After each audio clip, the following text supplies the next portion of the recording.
Se você se afastou dos caminhos do Senhor e no meio desse afastamento você entrou em um relacionamento, mas agora seu coração começou a sentir saudade de Deus outra vez, fica nesse vídeo, porque você esteja vivendo uma dor que talvez quase ninguém entende. Você quer voltar para Deus, você quer voltar para a igreja, você quer voltar para a presença dele, mas a pessoa que está ao seu lado não quer viver isso com você. E isso começa a gerar um conflito dentro da sua alma, porque você ama a pessoa, mas você sente Deus te chamando de volta.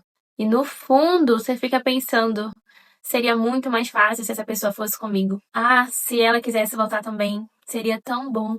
Se nós buscássemos juntos, seria tudo diferente, eu teria forças para voltar.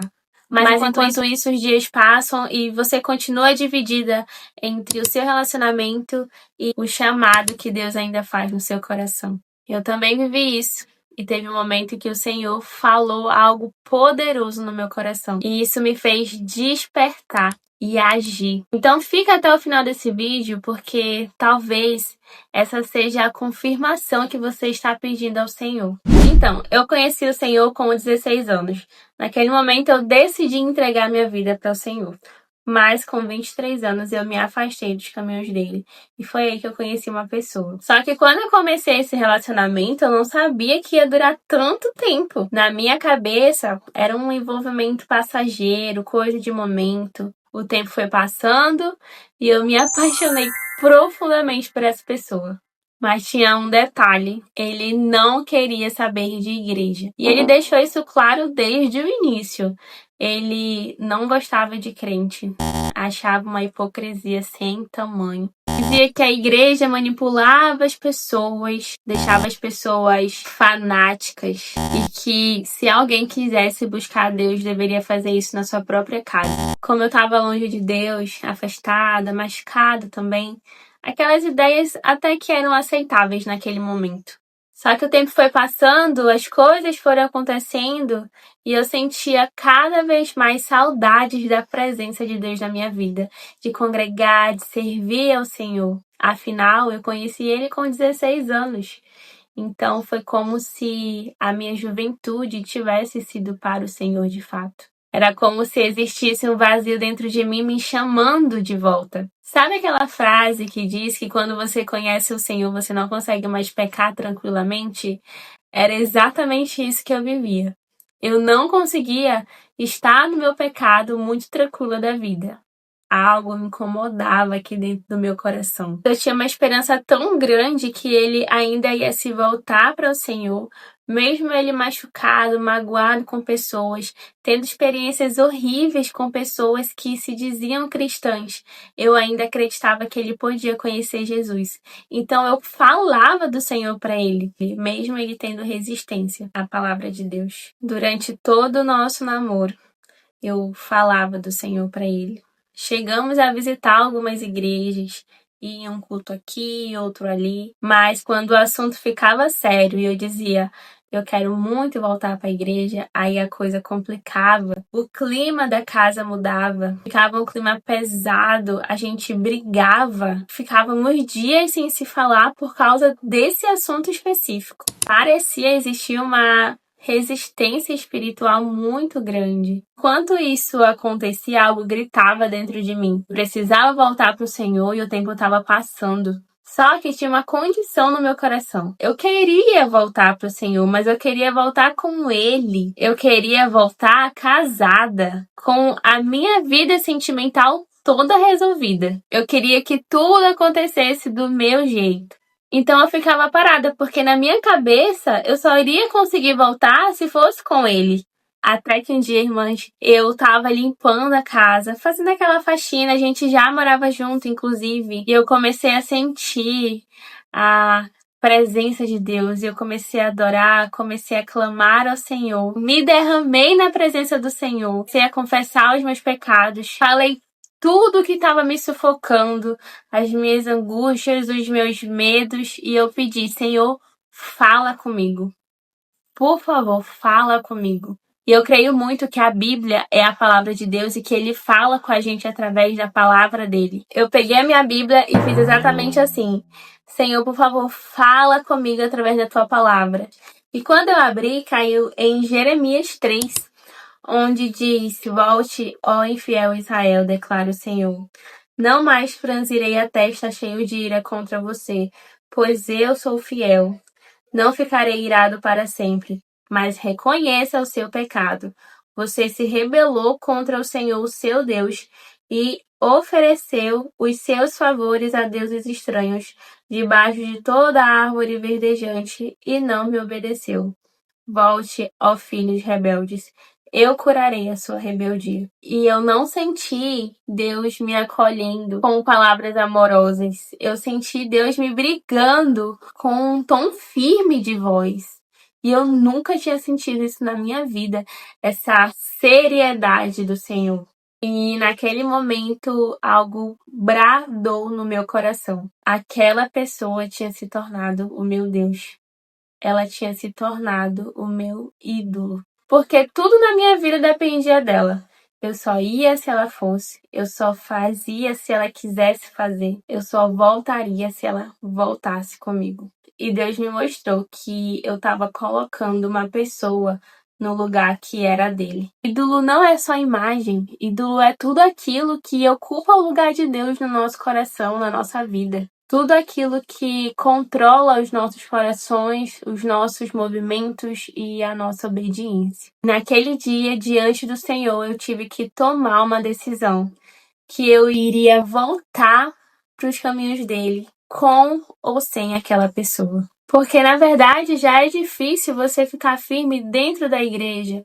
Imagina fora, sem o estímulo que a igreja te dá. Existe um versículo que diz: não deixe de se reunir como igreja, como é costume de alguns. Isso é um princípio. Congregar é um princípio bíblico. Naquele dia eu entendi que eu estava adiando a minha entrega a Deus por medo de perder alguém. Eu tinha medo do meu relacionamento acabar porque eu voltei para a igreja. Então a pergunta que fica é: será que essa pessoa não se tornou o centro da sua vida? Será que você não está colocando um peso que pertence somente ao Senhor?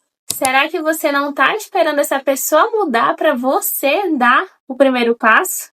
Eu quero te aconselhar a fazer algo com muita sinceridade diante de Deus. Tire um momento para refletir sobre o relacionamento que você está vivendo e sobre essa bagunça que tem dentro de você hoje. Pergunte para si mesma: eu realmente quero voltar para o Senhor?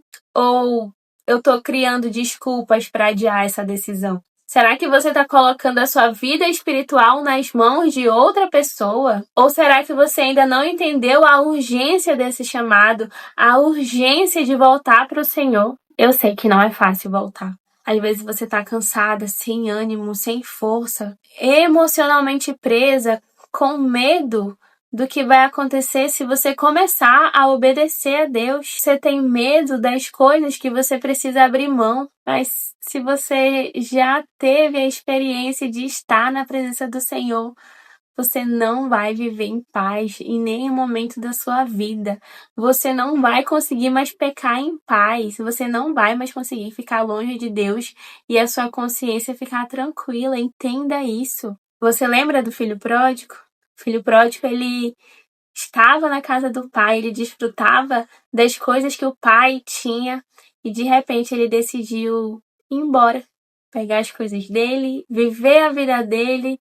Mas quando ele percebeu tudo que ele estava perdendo, ele decidiu voltar. Não foi o pai que foi buscá-lo. Ele precisou voltar. Ele precisou dar o passo da volta. E quando ele voltou, o pai estava de braços abertos para recebê-lo, feliz, e fez uma festa porque o filho dele tinha voltado. Não ache que Deus está bravo com você, nem distante e nem decepcionado. Ele está te esperando. Ele está esperando a sua volta. Ele está esperando você decidir voltar para ele. Sabe, Deus, ele é um pai que cuida, que corrige porque ama, que instrui, que fala, que continua chamando enquanto existe tempo e oportunidade. Então hoje, adore ao Senhor, mesmo sem força, mesmo confusa, mesmo sem saber como vai ficar a sua vida. Se derrame aos pés do Senhor, fale tudo que está preso aí dentro. Conta seus medos, seus pecados, suas dúvidas, suas dificuldades, suas dores, e depois ouve. ouve o que o Senhor quer te dizer. Tira um tempo para ouvi-lo, porque assim como ele falou comigo através da sua palavra, ele também pode falar com vocês de maneiras totalmente diferentes, ou da mesma maneira, por que não? Em Isaías 40:29 diz: Ele fortalece o cansado e dá vigor ao que está sem força. Então, se você está sem força, peça ao Senhor que Ele tem em abundância. Não deixe de viver o relacionamento mais importante da sua vida por causa de alguém, por medo de perder essa pessoa. Nenhuma pessoa pode ocupar o lugar de Deus no seu coração. Tá, mas talvez você esteja se perguntando: tá, Ingrid, e aí, o que aconteceu? Vocês terminaram? Ele foi pra igreja com você?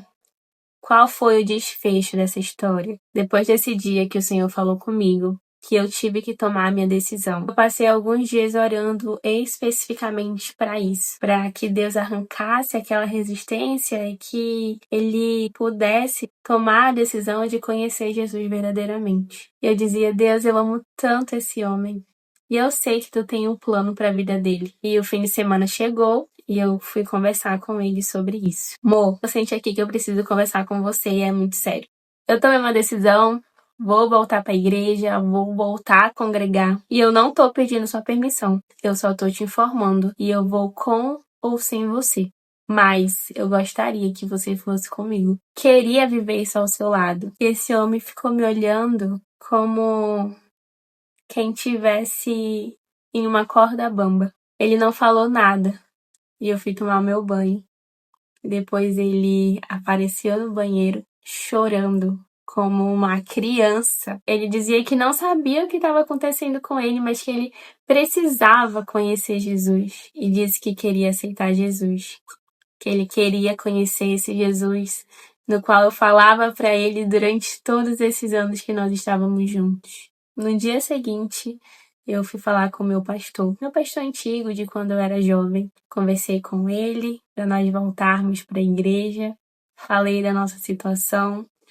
Confessei ali os meus pecados e depois de 7 meses ele se batizou. Nós casamos e hoje seguimos juntos, caminhando com Cristo. Mas eu preciso te dizer algo com muita sinceridade. O maior milagre dessa história não foi ele ter ido comigo. Foi eu ter decidido voltar para o Senhor independente da resposta dele. No meu caso, ele voltou comigo. Ele foi para a igreja comigo. Em outros casos, talvez a pessoa não vá. Ou talvez não vá imediatamente e vá depois, demore. Ou talvez vocês terminem esse relacionamento, ou talvez o processo seja diferente. Mas existe uma decisão que ninguém pode tomar por você, que é a decisão de voltar para a presença de Deus. Jesus, ele já fez tudo na cruz e o fardo dele não é pesado. Então confia no Senhor, entregue seu coração a ele, porque uma vida longe da presença de Deus nunca vai preencher o vazio de alguém que já conheceu o amor dele. Esse é um pedacinho da minha história. Eu espero que tenha te alcançado de alguma forma. Se você já viveu algo parecido, me conte aqui nos comentários. Eu vou amar ler seu relato. Se inscreve no canal para acompanhar os próximos vídeos. E para quem está começando a voltar a ter essa intimidade com o Senhor agora, uma dica que me ajudou muito foi começar a ler a Bíblia em uma linguagem fácil de ler. Uma linguagem acessível, mais fácil de entender, é muito importante nessa caminhada de fé. E as traduções que eu mais indico hoje, para quem está querendo entender a palavra de Deus com mais facilidade, é a NVI, NA e NTDLH. NTLH, nova tradução da linguagem de hoje. Vou deixar o link de algumas bíblias nessas linguagens aqui na descrição, para quem quiser começar esse processo também. E é isso, um cheiro. Se você gostou desse vídeo, dá um like, se inscreve no meu canal. Tô começando agora, inclusive. E um cheiro, fica com Deus. E até a próxima, se Deus quiser.